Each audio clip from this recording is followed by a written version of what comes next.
Hi friends, ಇದು ಎರಳಿಕಾಯಿ ಉಪ್ಪಿನಕಾಯಿ ಮಾಡ್ತಾಯಿದ್ದೀನಿ.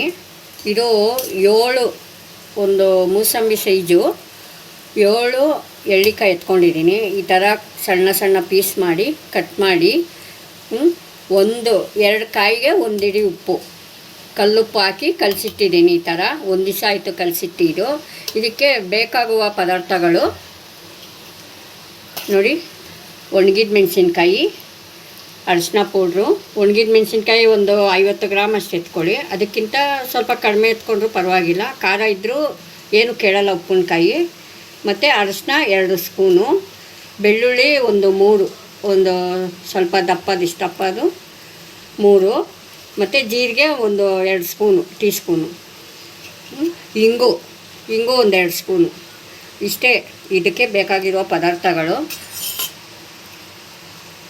ಈ ಥರ ಮೆಣಸಿನ್ಕಾಯಿ ಎಲ್ಲ ಫಸ್ಟು ಪೌಡ್ರ್ ಮಾಡ್ಕೊಳ್ಳೋಣ. ಈ ಥರ ಪೌಡ್ರ್ ಮಾಡಿಕೊಂಡು ಫಸ್ಟು ಮೆಣಸಿನ್ಕಾಯಿ ಮಾತ್ರ ಪೌಡ್ರ್ ಮಾಡಿ ಇಟ್ಕೊಳ್ಳೋಣ.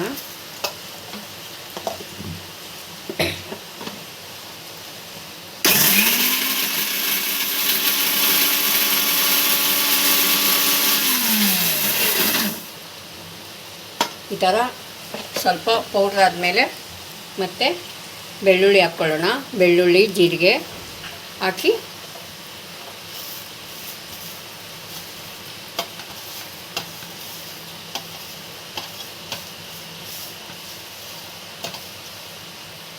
ಈ ಥರ ಹಾಕ್ಕೊಂಡು ಇದನ್ನು ಮಿಕ್ಸಿಗೆ ಒಂದು ಸ್ವಲ್ಪ ನುಣ್ಣಗೆ ಹಾಕ್ಕೊಳ್ಳೋಣ.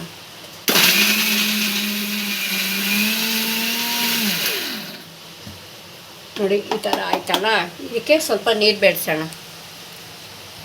ಈ ಥರ ಸ್ವಲ್ಪ ಅದಕ್ಕೆ ನೀರಿದ್ದರೂ ಏನೂ ಆಗಲ್ಲ. ಇದಕ್ಕೆ ಸ್ವಲ್ಪ ಪೇಸ್ಟ್ ಥರ ಬರಬೇಕಲ್ವ, ಅದಕ್ಕೆ ಸ್ವಲ್ಪ ನೀರು ಹಾಕ್ಕೋಬೇಕಾಗುತ್ತೆ. ಈ ಥರ ಹಾಕ್ಕೊಂಡು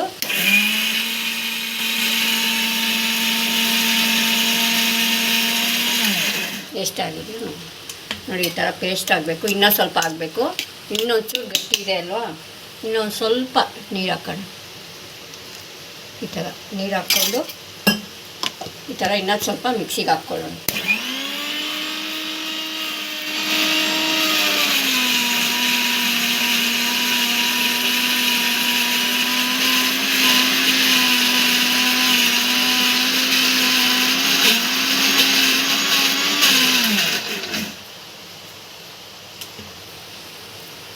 ನೋಡಿ ಈ ಥರ ಆಗಿದೆ. ಅದು ಇನ್ನೂ ಒಂಚೂರು ಹಾಕಬೇಕಾಗುತ್ತೆ. ಸ್ವಲ್ಪ ತರಿಯಾಗಿದೆ. ಒಂದು ಸ್ವಲ್ಪ ಮೆಣಸಿನ್ಕಾಯಿ ಎಲ್ಲ ಸ್ವಲ್ಪ ಪೇಸ್ಟ್ ಥರ ಬರಬೇಕು.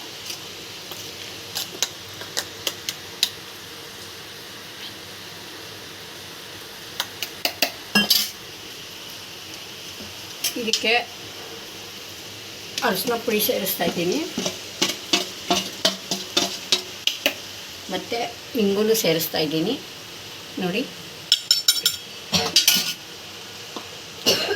ಈ ಥರ ಸೇರಿಸಿ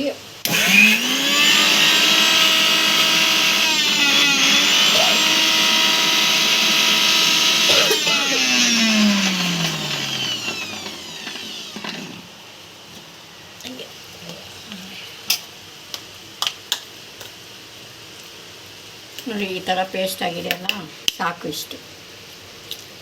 ಇದನ್ನು ಎತ್ತಿ ಮತ್ತು ಇದಕ್ಕೆ ಮಿಕ್ಸ್ ಮಾಡೋಣ.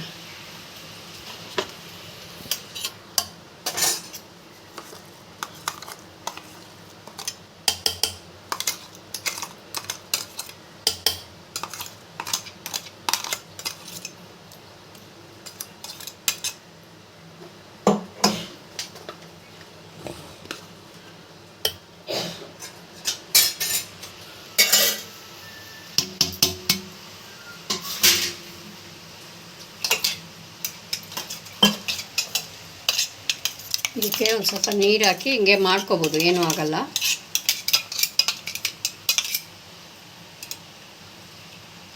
ನೋಡಿ ಈ ಥರ ಎಲ್ಲ ಮಾಡಿಕೊಂಡು ಅದರಲ್ಲಿರೋ ಮಸಾಲೆ ಎಲ್ಲ ಈ ಥರ ತೆಕ್ಕೋಬೋದು.